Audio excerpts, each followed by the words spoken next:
বিদ্যুৎ খাতে আশার আলো দেখাচ্ছে যমুনা পাড়ের সোলার পার্ক।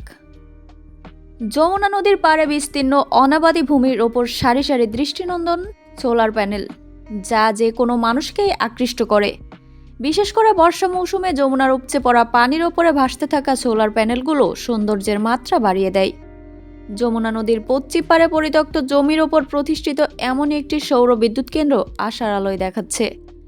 কোনো রকম জ্বালানি ছাড়া সূর্যের আলো থেকে গত 2 বছরে 2 লাখ মেগাওয়াট আওয়ারের বেশি বিদ্যুৎ উৎপাদন করেছে সিরাজগঞ্জ 68 মেগাওয়াট সোলার পার্ক নামের প্রকল্পটি এরই মধ্যে জাতীয় গ্রিডে নবায়নযোগ্য জ্বালানির সংযোজন বাড়ায় মাইল ফলক হিসেবে বিবেচিত হচ্ছে।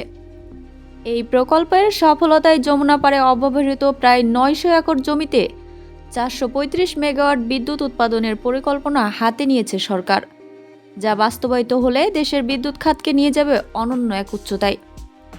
প্রকল্প সংশ্লিষ্টরা জানায়, নবায়নযোগ্য জ্বালানি উৎপাদন বৃদ্ধি এবং পরিবেশ বান্ধব বিদ্যুৎ ব্যবস্থা সম্প্রসারণে যমুনা পাড়ে সিরাজগঞ্জ 68 মেগাওয়াট সোলার পার্ক প্রকল্প স্থাপনের উদ্যোগ নেয় সরকার।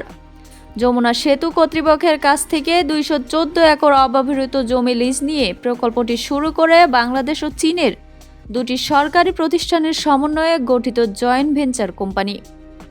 বাংলাদেশের north west power generation company, চীনের China national machinery import and export কর্পোরেশনের যৌথ উদ্যোগে গঠিত প্রতিষ্ঠান Bangladesh China renewable energy company লিমিটেডের এই প্রকল্পটি বাস্তবায়ন করে। নির্মাণ কাজ শেষে 2024 সালের 14 জুলাই থেকে এটি উৎপাদনে যায়। বর্তমানে এই সোলার পার্কটি ইনস্টল ক্যাপাসিটি 75 মেগাওয়াট থাকলেও বাংলাদেশ বিদ্যুৎ উন্নয়ন বোর্ডের সঙ্গে করা চুক্তি মোতাবেক 68 মেগাওয়াট বিদ্যুৎ জাতীয় গ্রিডে সরবরাহ করছে। 16 থেকে 22% প্ল্যান্ট ফ্যাক্টর অর্জন করেছে। জ্বালানি তেল থেকে উৎপাদন খরচের চেয়ে সৌর বিদ্যুৎ উৎপাদন অনেকটাই সাশ্রয়ী বলে জানিয়েছেন প্রকল্প সংশ্লিষ্টরা।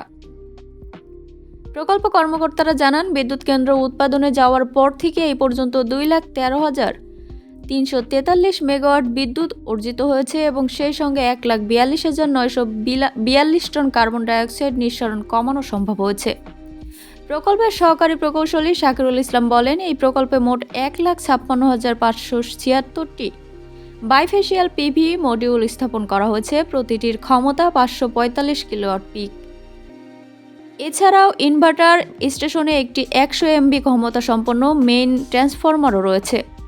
উৎপাদিত বিদ্যুৎ 12টি ইনভার্টার স্টেশনের মাধ্যমে 33/132 কেজিতে ভোল্টেজ স্তর পরিবর্তন করে 100 এমভি মেইন ট্রান্সফারের সাহায্যে এবং ট্রান্সমিশন লাইনের মাধ্যমে জাতীয় গ্রিডে বিদ্যুৎ সরবরাহ করা হচ্ছে। প্রকল্প পরিচালক তানভীর রহমান বলেন, আমাদের বিদ্যুৎ উৎপাদনে ফুয়েলের প্রয়োজন হয় না। আন্তর্জাতিক বাজারে ফুয়েলের ক্রাইসিস এবং ফসিল ফুয়েলে পরিবেশের ওপর যে প্রভাব পড়ে তার কোনো কিছুই আমাদের ওপর পড়ছে না।